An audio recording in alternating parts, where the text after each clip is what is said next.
Mr. Pandian that a five-term chief minister trusts him so implicitly?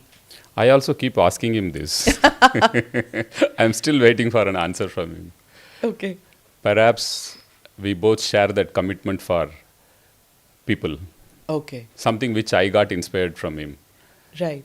In fact, I got Punjab cadre initially in 2000. And in 1999, super cyclone had hit Odisha very badly. Odisha was in a very bad shape. So there was a dilemma which cadre I should move.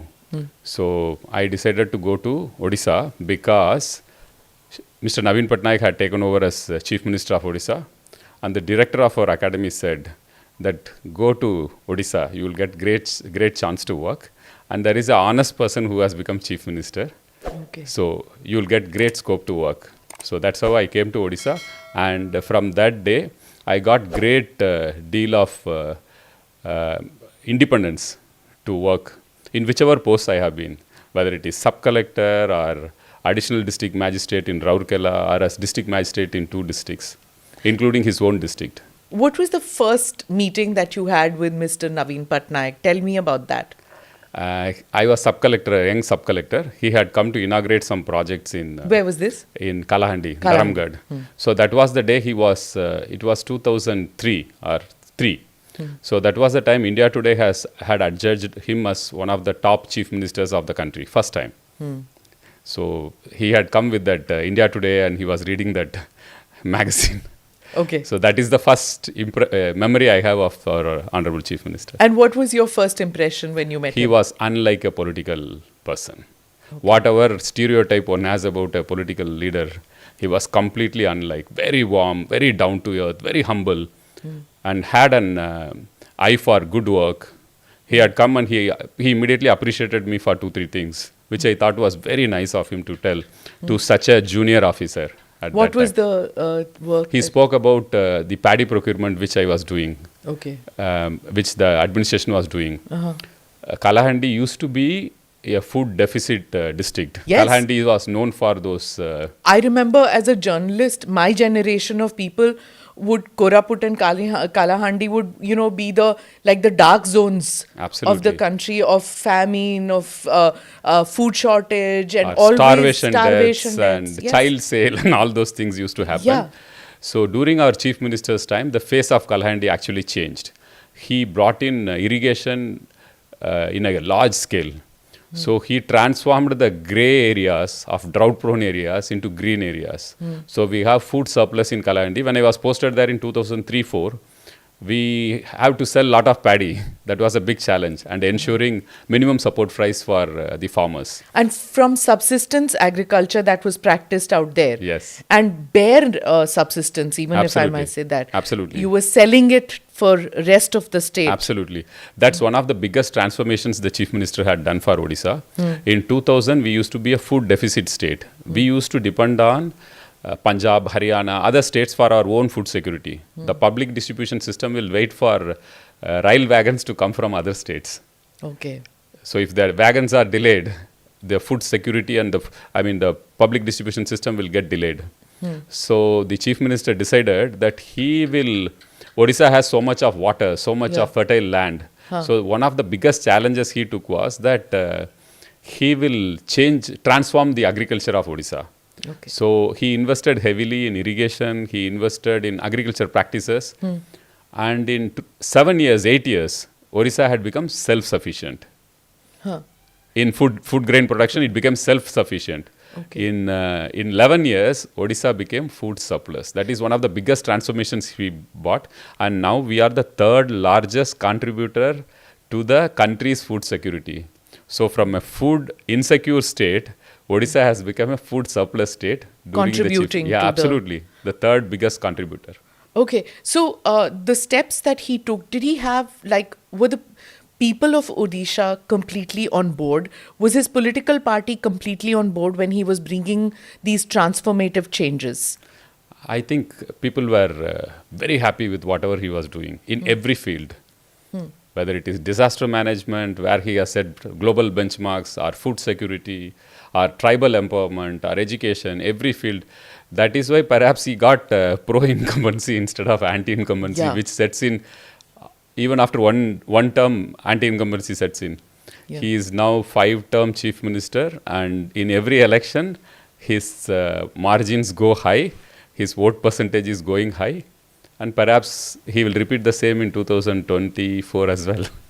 Okay. So, sir, I wanted to ask you this. When Naveen Babu started his career in politics, everybody was like, "Oh, he's not a son of the soil. He's anglicized. He doesn't speak the language." So this kind of talk was done. But somehow, as you said, that there's no anti-incumbency with him. People of Odisha not just forgive him, not just accept him, they embrace him despite him not being one of the, like I said, son of the soil.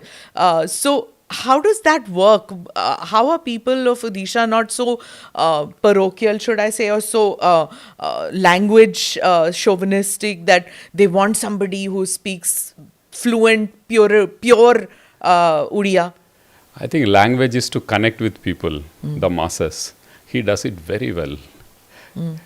In spite of whatever limitation one will accuse him of speaking the language, he connects with people the best. And that's what works in democracy. Correct. His language is the language of people. He speaks from his heart, which people appreciate. He doesn't have anything to hide. He's so transparent that people love him for what he is. So even with you, it's like that, right? Because you're a Tamilian by birth. So I would think that when you chose to come to Odisha and work out here, you have a similar kind of a trajectory in the sense that you are not fluent with the language, though you learnt it. But again, you've managed to work out here for so many years now. So when you come to Odisha only, you are asked to write an exam. You have to clear an exam of 8th standard or something. Then you clear the exam, then you take up posts here in the state.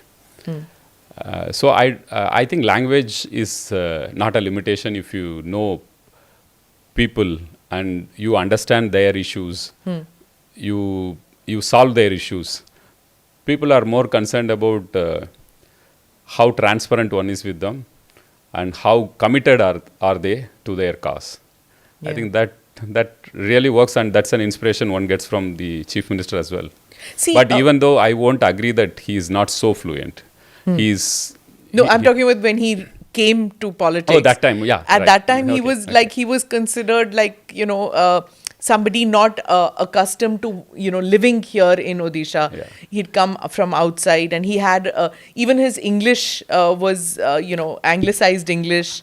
So, I think he used all those things as his strength. yeah. He was very fresh. He was open to ideas, and he saw everything with an open mind, which is very rare in a political situation. You come with preconceived notions, preconceived ideas. He was fresh in politics. He didn't have much experience. So he came with open ideas, open mind. So that also helped him to a great extent. So when you worked with him, initially, if you remember, even the politicians of Odisha used to say that, he relies more on bureaucracy, not so much on politicians, not even his own party. He wants his work done by the bureaucracy, and he will ignore some of the criticism or some of the ideas that come from his own party workers. So how did bureaucracy respond at that time? The reason I ask is because it's a problem that many chief ministers face, how to balance the needs and aspirations of the political class and how to get things delivered by the bureaucracy. So how did Naveen Babu deal with the bureaucracy? I think he supports good work, transparent work. He stands behind you. I can give an example of what happened with me when I was a young sub-collector in Dharamgarh in 2003, Kalahandi 2003-04. I was going all out against rice millers who are doing mischief in ensuring minimum support price. So I was going really hard on them. So all of them joined together and came in 2003 to the state headquarters and met the food and civil supplies minister. That time it used to be a coalition government between BJP and BJD. So the coalition minister, I think he was from BJP. So they came and met. These millers had this idea as to how offices used to get transferred overnight during the Congress regime. So they thought that will happen. They all came Apparently, they all collected some money and came saying that we should get this officer out. So when they met the minister, Food and Civil Supplies, he laughed and said that this is Naveen Patnaik's government. You can't get a officer transferred for doing good Who work. said this? The minister told the minister told the rice millers. So straight from here, they all came and met me in my office, night 9 o'clock or something. They came and apologized and said that times have changed. Naveen Patnaik is known for standing behind honest officers. We apologize to you. We will think that business is cyclical. We are going through a tough situation now. So we'll adjust and we'll do good work now.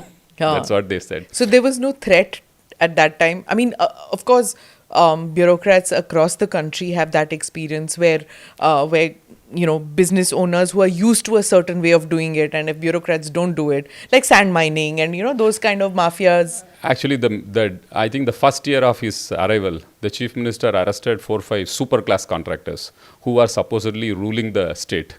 It sent shockwaves. He sent I think he sacked about half a dozen ministers on corruption. He arrested 3-4 IAS officers on corruption. So the narrative was very clear that if you do good job, honest job, he will stand behind you. So when you asked about how do bureaucrats perform in Naveen Patnaik's regime, it's because of that commitment, that support one gets from him, that he will stand by you. If you have done good job, transparent work, even if you do small mistakes, it's okay. He will manage it for you. But do it for the cause of people. That's what gives you that inner strength to work for the people. And when you asked about, Oh, I think, goodness. yeah, good woman. I mean, for my first interview, perhaps. Yeah, the lizard. I thought it's a bird, but I believe it's a... I think it's a lizard. So, good omen. So, Yeah. I'm going to get like 1 million hits for this interview, that means. So- Yes. Go ahead. So he is very clear about where to draw the line between bureaucracy and the political executive. He knows what has to be done through the political executive, how much you have to respect the political executive, and how much you have to get work done by the administration, the bureaucrats. So he doesn't cross that line. So this is what you're telling me is about bureaucrats, right? What happens about his own party? Because there have been minor rebellions.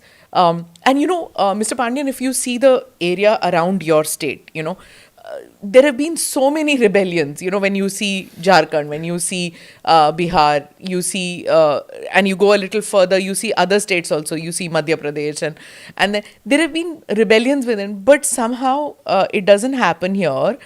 In Odisha, there have been minor rebellions, but Naveen Babu seems to have quelled it all along. I won't even call them as minor rebellions. They are really small, micro, you can say.